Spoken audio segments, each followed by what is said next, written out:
The sharp glow of red and blue lights cut through the night, flooding a deserted road on the edge of a small southern town.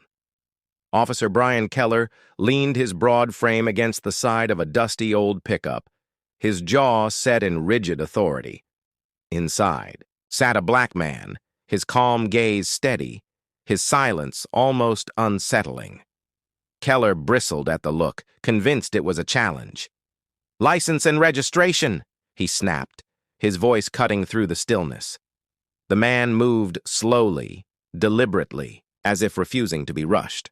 "Right here, officer," he said, his tone low and controlled. From the other side, Officer Mark Doyle shifted uneasily, one hand near his weapon. "You know why we stopped you tonight?" he asked. The driver gave the faintest nod. "Broken tail."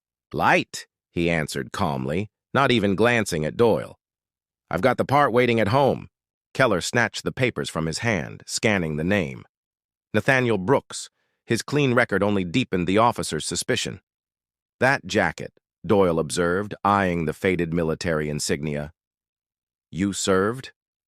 Brooks gave a single nod. "Long time ago." "What branch? What unit?" Keller pressed, leaning closer, looking for a crack in the man's calm. "Army," Brooks replied, his eyes fixed on the empty road. "Special Operations." Keller smirked, tossing the words back at his partner. "Special Operations, huh? Sure sounds convenient. Probably carried a mop more than a rifle." He shoved the documents into Doyle's hands and gestured to the glove compartment. "Go on, open it up." Brooks didn't move. His voice was steady, almost detached. "There's a sidearm inside, registered Colt M1191 model." Keller's eyes lit up. "So you failed to mention a weapon, huh?" "You didn't ask," Brooks replied. That calm response pushed Keller over the edge. He yanked the door open. "Out! Hands where I can see them! Now!" Brooks stepped out slowly, hands open, movements fluid. His quiet control seemed only to fuel Keller's anger. "The weapon is legal," Brooks stated. "I've had it for decades. It isn't even loaded." But the officers weren't listening. Doyle was already pulling the gun from the glove box. "You got a permit for this?" he barked. "Yes," Brooks replied, eyes locked on Keller. "Back pocket." Keller grinned, gripping his shoulder and slamming him against the cold steel of the truck. "Hands on the hood." Doyle pulled a worn wallet from his pocket, flipping through until he found the permit. His face dropped. "Brian. It's valid," he muttered. "State and federal. All in order." Keller snatched it, glared at the paper, then shoved it back. "I don't care if it's signed by the president himself. Something about this stinks." He pulled out his cuffs, his voice heavy with spite. "You're coming with us. Have you ever witnessed or experienced something like this? Share your story in the comments and let us know where you're watching from." The cuffs snapped shut, cold, final. As they marched him toward the cruiser, Brooks spoke quietly, almost to himself. "In '89, we pulled 9 civilians from a burning schoolhouse in Honduras. Never even made the papers." Keller let out a harsh laugh. "Yeah, and I used to pitch for the Yankees. Shut your mouth and get in the car." He shoved Brooks into the back seat, the door slamming with finality. At the station, Keller typed his report with smug satisfaction, while Doyle watched the old man through the glass of the holding cell. "He hasn't moved an inch," Doyle muttered. "Just sits there. It's kind of unsettling." "He's a nobody, Mark," Keller said, not even looking up. "An old man with a chip on his shoulder and a gun he shouldn't have. We did our job." Inside the cell, Nathaniel Brooks sat on the steel bench, his eyes fixed on the large clock on the wall. He wasn't counting with fear, he was counting with purpose. Deputy Laura Vega walked over from the front desk, her brow furrowed. "You two ran a full ID on him, right? Before locking him in?" "We're getting to it." Keller waved her off. "You're supposed to do that first, Brian," she pressed, her voice firm. "That's protocol. What if he has a condition? What if his story checks out? He said he was special operations." Doyle chuckled. Claimed he's got clearance. If he's telling the truth, we'll see when his prints come back. But the truth was already moving. The moment Keller hit enter. On Brooks's name, a silent flag was triggered on a hidden server farm hundreds of miles away. An encrypted signal was already racing toward them. Think he's just another vet who lost his mind? Doyle smirked. One of those guys who thinks he was a secret agent, you'd be surprised what people say to dodge a charge. Keller scoffed. But from the cell, Brooks's voice cut through low, steady. You boys ever been in a firefight? They all looked. Up. Keller stepped closer to the reinforced glass. What did you say? I asked. Brooks repeated, his eyes fixed on Keller's. Have you ever had to decide who lives and who dies, while a sniper has his crosshairs on a mother holding her child? Keller gave a short laugh. Here we go, story time. I remember. Her eyes, Brooks said, his voice dropping lower, pulling all the air out of the room.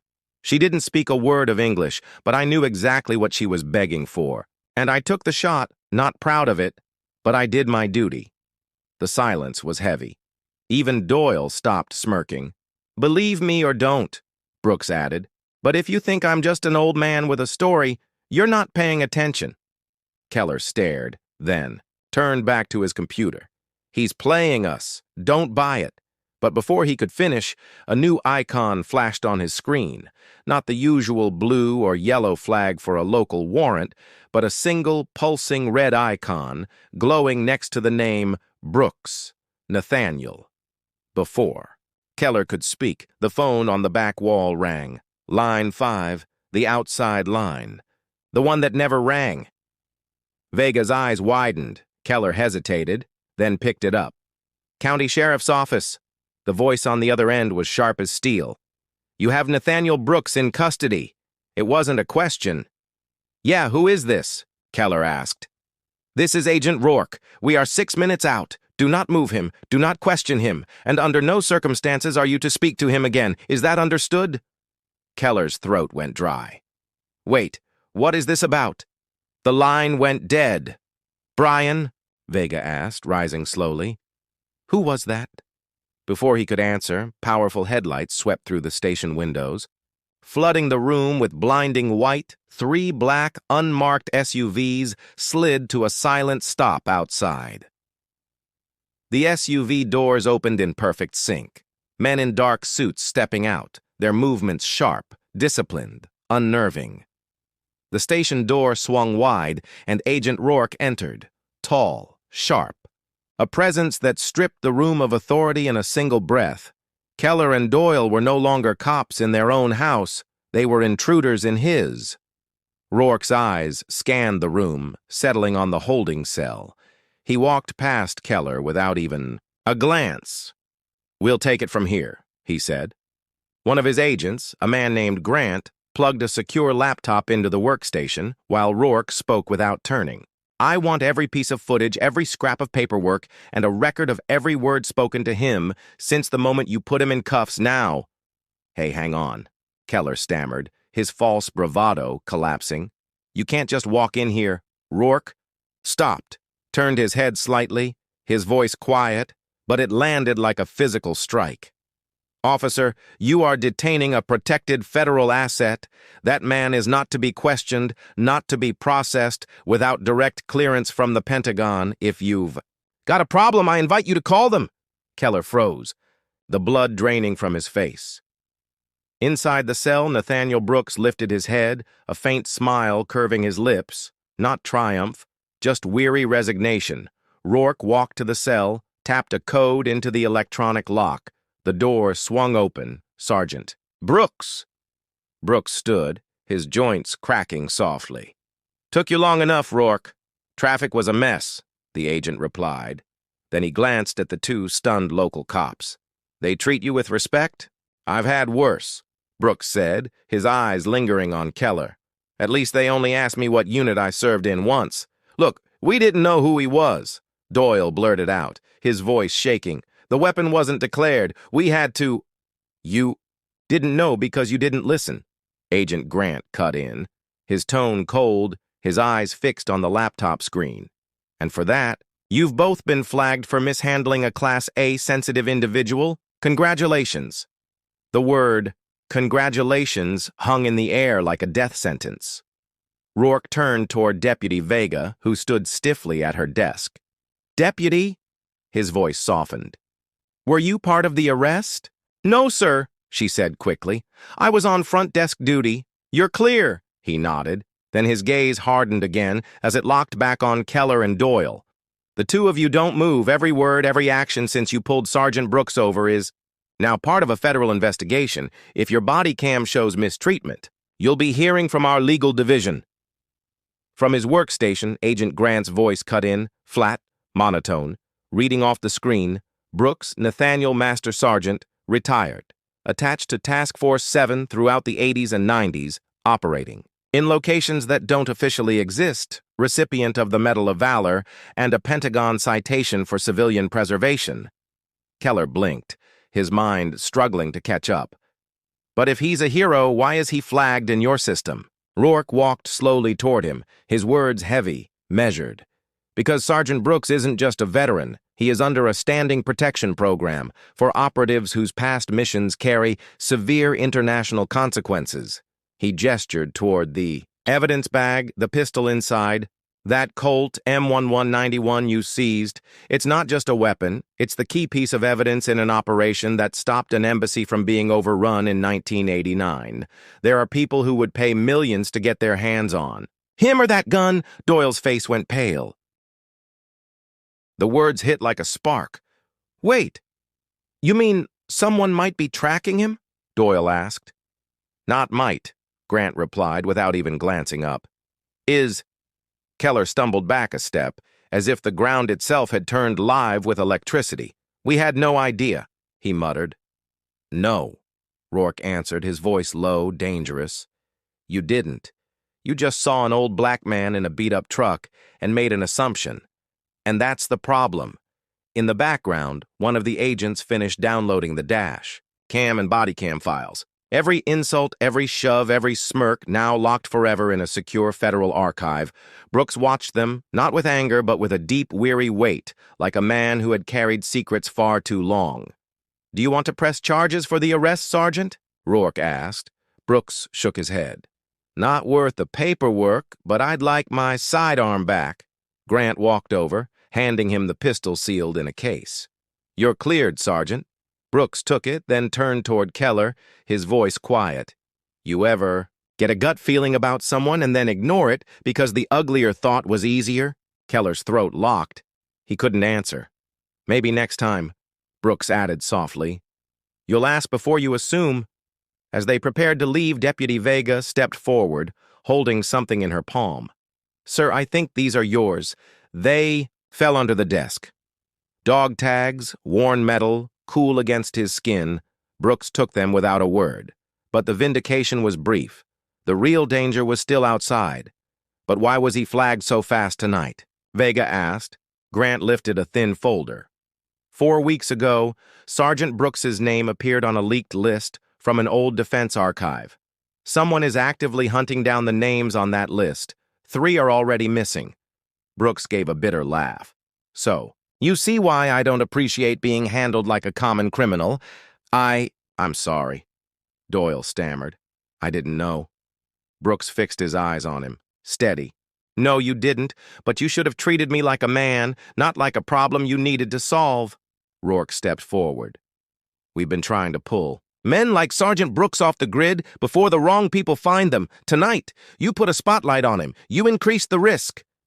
The weight finally crushed Keller. I'll write a full statement," he stammered. Brooks met his gaze. "Write it for yourself, not for me." "We need to move," Rourke ordered sharply. "Desperate for justification?" Keller mumbled. "We were just doing our job." Rourke's stare cut like ice. "No, you were making a judgment." He stepped closer. "You want to know why we never lost track of him? Because the last time Sergeant Brooks was activated, it was for a mission set to take place on American soil. If that mission had gone live, you'd be speaking his name with a lot more respect." "We have copies of everything?" Grant asked. "From his workstation, dash cam, body cam, audio, it's all logged. Are we being investigated?" Doyle asked, his voice cracking. "You're being reviewed for disciplinary action," Grant said flatly. never looking up. Your report had better match every single word on our recordings tonight. We didn't use excessive force, Keller insisted, his voice trembling. Brooks stepped forward, his voice sharp. You think I care about that? I've had snipers in tree lines? You think your cuffs can shake me? He looked at them both, their authority stripped away. I care about respect, the kind you give without needing to be asked. As the team prepared to leave, Rourke's voice cut through the silence. A formal request for disciplinary review is being sent to the State Department. You arrested a protected federal asset, mocked his service, and ignored protocol. Doyle collapsed into a chair, his shoulders sagging, his pride gone. 3 weeks later, the verdict became official. Officer Mark Doyle was permanently reassigned to desk duty, his patrol days over. Officer Brian Keller's badge was suspended indefinitely, his career finished. They had arrested a quiet old man in a worn-out truck, and in doing so, they had summoned a force of justice they never even knew existed.